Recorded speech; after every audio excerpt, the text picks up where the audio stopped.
What's poppin'? Welcome back. Where there's a queen, there has to be a king. Yeah, that didn't really work out as well as I thought it'd be.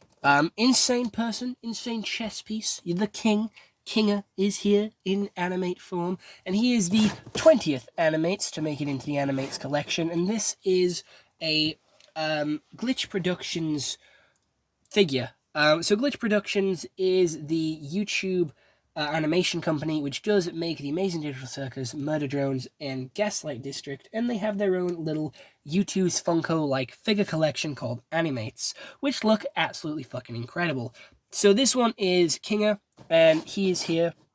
And every time you do buy one of these little bad boys, it does help support the animation team, the voice acting team, and just help support the production of making these animations on YouTube, creating these shows, which I think is genuinely incredible, and I want to do everything I can to help support them. So I decided to get Kinger here today, which is £25 on the website, which I think is a pretty reasonable price because that's what we normally pay for U2s. So it isn't over expensive, and it isn't like a greedy how we normally see YouTubers being greedy for trying to sell merch for ridiculous amounts of money.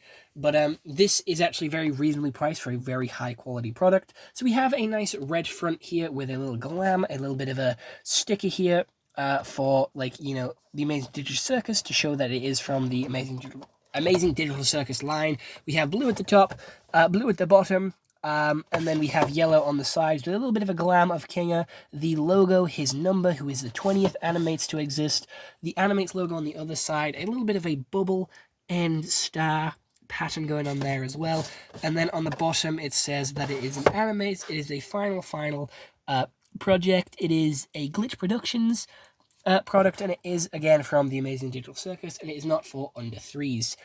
Going on to the back and seeing the little paragraph here, it is the most mentally stable character. We're supposed to write something here, but we started thinking about Kinger and we forgot. So now we're just writing whatever to fill up space. I hope no one actually reads these. Unfortunately, I read them, so you did get caught out there, not gonna lie.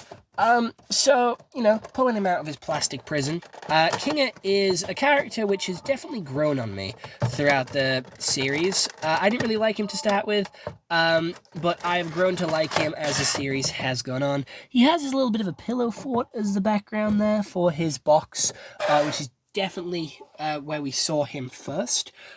Which I think is really cool, linking it back to when we first saw him and when he was first introduced into the series. So again, getting him out of his plastic prison because, animates are very well looked after. They're like U2s, well cased in plastic to make sure that they get to you unscathed, unmarked, undamaged, and here he is. He is a little king piece. He's got a little bend in him. He's holding his head because he's panicked. He's worried. He looks like he's about to start crying with those two little eyeball shines there. He's got two blue eyes, one a little bit higher than the other. And again, in the Amazing Digital Circus fashion, one is bigger than the other. He's got his nice royal purple robe with a couple of, black speckled spots in the white section for the fur, which looks pretty cool. Again, he's in the shape of a king piece, and he has lost his queen, unfortunately, which has made him slightly lose his mind. And in the show, he has had some decent moments where he has sort of gained consciousness, gained sentience, and dropped some insane lore, dropped some insane help, and been a pretty goat, pretty big goat for the series, saving a couple of the other characters and getting through the missions quicker than what they would have done if he didn't help out or he didn't step up to the mantle of legend. He does have the Kinger logo, the cane logo at the bottom there to show that he is from the Amazing Digital Circus, and then he does have animates printed onto the bottom of his stand.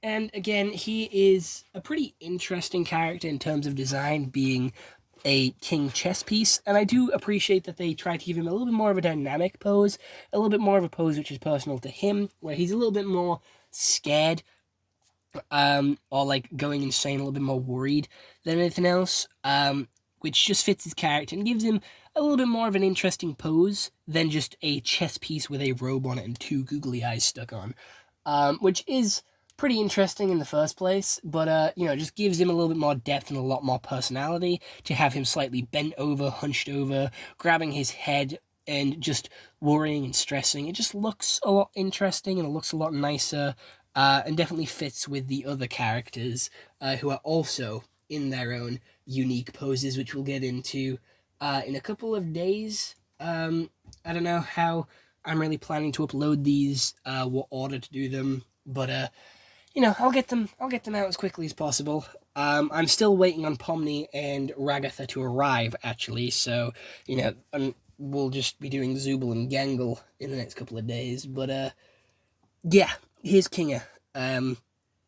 Honestly, becoming more of a goat. I'm liking him more and more. He's being less annoying than I thought he would be throughout the series, and again, he's becoming a lot more interesting, dropping lore and stuff, but very slowly, and I like that. I like that about him, that we don't know whether he's going to be a goat, or we don't know if he's going to be, you know, batshit insane throughout the episode, and I like that mystery. I like that sort of unpredictability to his character.